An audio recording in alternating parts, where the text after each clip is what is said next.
Conjugare, Centro Português de Apoio à Pesquisa Científica e à Cultura. Acreditamos que as ciências e as artes mudam o mundo. O conhecimento transforma, e isso nos motiva. Sexto ciclo ibero-americano de diálogos contemporâneos com o tema História, Poder e Sociedade.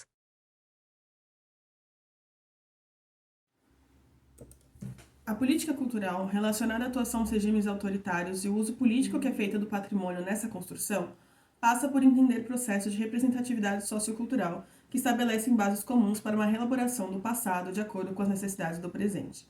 A necessidade de construir memórias coletivas perpassa as políticas patrimoniais e vai de encontro à constituição da memória comum, tendo entre suas funções essenciais a coesão interna e a defesa de fronteiras com o outro.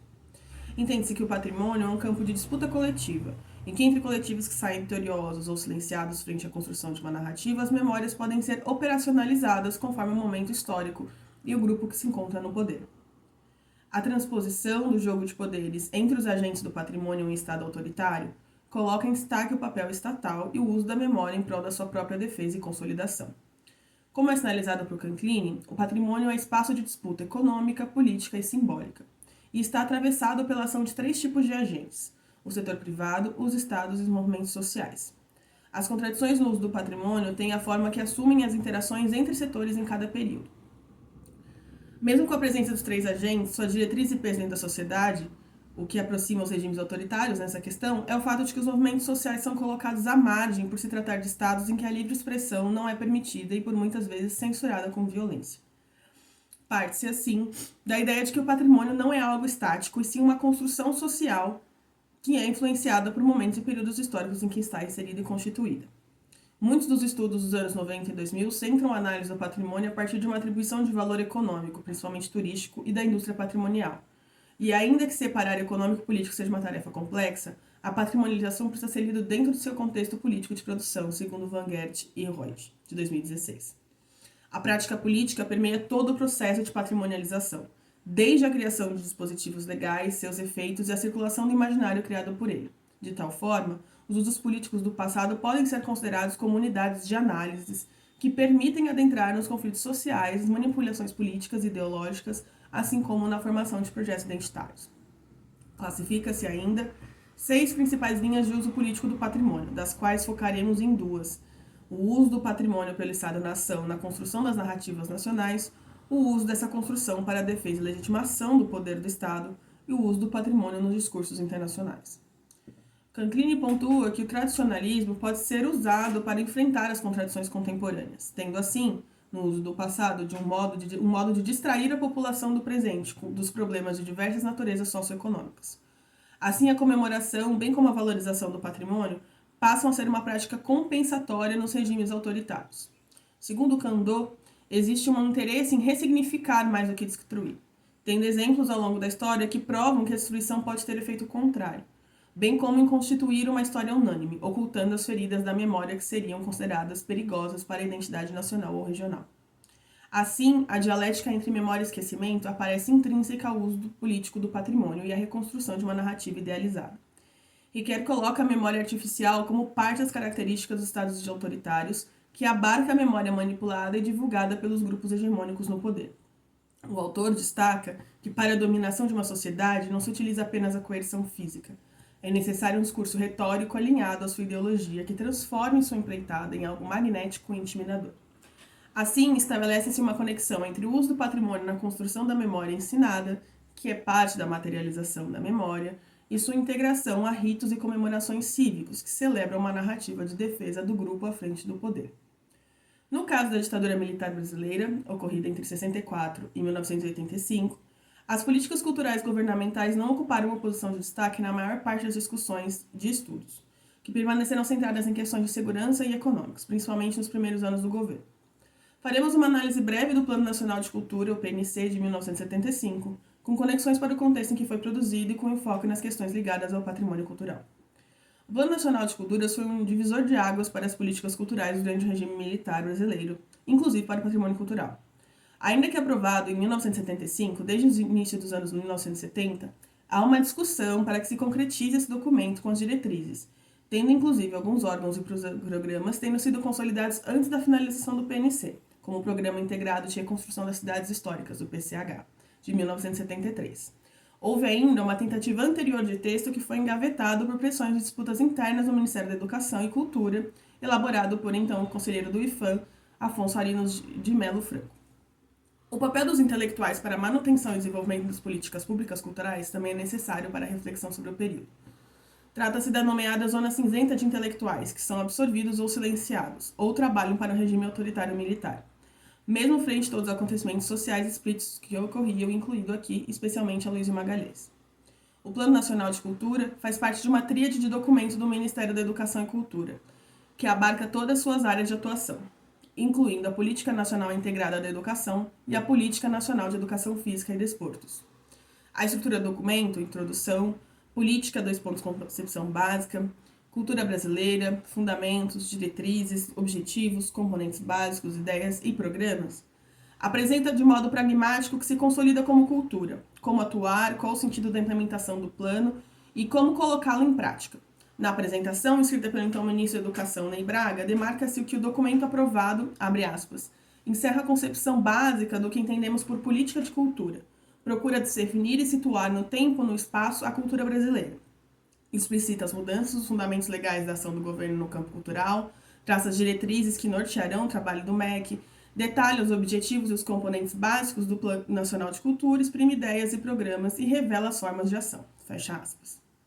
Para o governo que instituía o projeto, se precisava incentivar a criatividade e cultura nacional, a qual seria resultado da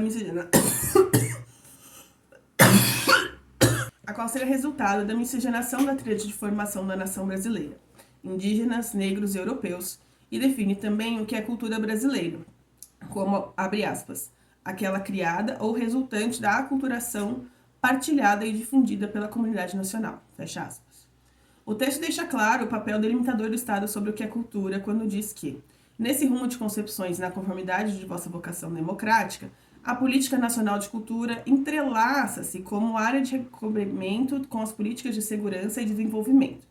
Significa, substancialmente, a presença do Estado como elemento de apoio e estímulo à integração no desenvolvimento cultural dentro do processo global de desenvolvimento brasileiro. Plano Nacional de Cultura.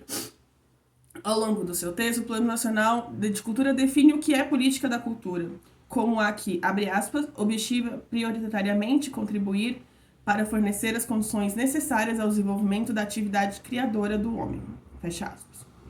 Em diversos momentos do plano, há uma preocupação com a cultura de massa que vem de fora, disseminada pelos veículos de comunicação e que não é entendida como cultura, e sim como uma ameaça e distorção à cultura nacional. Aqui nota-se a intenção de incentivar que o regime entendia como cultura, e há no documento exemplos do que seria essa cultura nacional, ou seja, uma delimitação de que cultura seria incentivada, inclusive com a divulgação e incentivo do consumo feito pelo Estado. O patrimônio histórico aparece entre as 8 diretrizes constituídas para o Plano Nacional, descrita como a proteção, a salvaguarda e a valorização do patrimônio histórico e artístico e ainda dos elementos tradicionais, geralmente traduzidos em manifestações folclóricas e de artes populares, características de nossa personalidade expressando o próprio sentimento de nacionalidade. Ainda que associado ao folclore, a valorização do patrimônio cultural e material aparece pela primeira vez vinculada a elementos tradicionais e sentimentos de nacionalidade.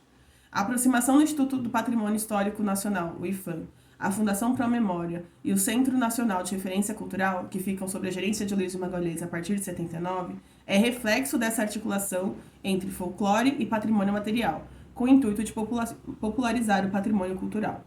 Esse movimento de popularização é bem visto pelo regime, que buscava uma maior aprovação dos cidadãos que passariam a se sentir representados por outras preservações e manifestações culturais, além do já consolidado tombamento, além de ser reflexo da necessidade da legitimação da hegemonia do poder dos militares, que após o milagre econômico, acontecido no final dos anos 60, passava por uma crise de legitimidade social e política, novamente no início dos anos 70.